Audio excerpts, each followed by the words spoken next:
ଅସଲ ରୂପ ଦେଖାଇଲା କୋରୋନା। 7 ମାସର ରେକର୍ଡ ଭାଙ୍ଗିଲା ସଂକ୍ରମଣ ହାର।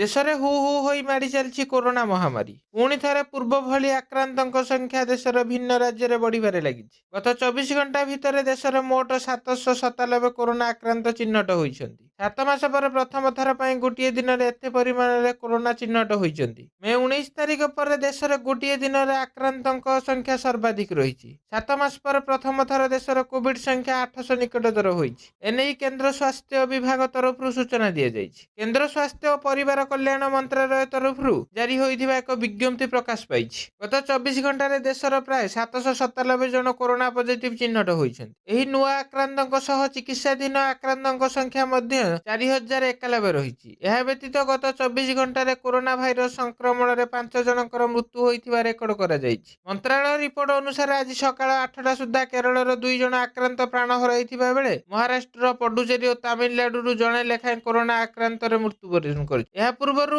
ମେ 19 ତାରିଖରେ ଦେଶର 865 କୋଭିଡ୍ ପଜିଟିଭ୍ ମାମଲା ରେକର୍ଡ କରାଯାଇଥିଲା। ଥଣ୍ଡା ଓ କୋରୋନାରେ ନୂଆ ଭାରିଏଣ୍ଟ ଯୋଗୁଁ ବିଗତ କିଛି ଦିନରୁ କୋରୋନା ସଂକ୍ରମଣ ବଢ଼ିବାରେ ଲାଗିଛି, ଯାହା ସ୍ୱାସ୍ଥ୍ୟ ବିଭାଗ ପାଇଁ ଏକ ଚିନ୍ତାର କାରଣ ପାଲଟିଛି। ତେଣୁ ସମସ୍ତ ମେଡିକାଲ କଲେଜ ଓ ହସ୍ପିଟାଲକୁ ମଧ୍ୟ ସଜାଗ ରହିବା ପାଇଁ ପରାମର୍ଶ ଦେଇଛି କେନ୍ଦ୍ର ସରକାର। ଏହା ସହିତ ଅକ୍ସିଜେନ ବେଡ୍ ପ୍ରସ୍ତୁତ ରଖିବାକୁ କେନ୍ଦ୍ର ସରକାର ତରଫରୁ ସମସ୍ତ ରାଜ୍ୟକୁ ଚିଠି ପଠାଇଛନ୍ତି। 2019 ବର୍ଷ ଶେଷରେ ପାଦ ଦେଇଥିବା କୋରୋନା ମହାମାରୀରେ ବର୍ତ୍ତମାନ ସୁଦ୍ଧା ମୋଟ 4.4 କୋଟି ଲୋକ ସଂକ୍ରମିତ ହୋଇସାରିଛନ୍ତି।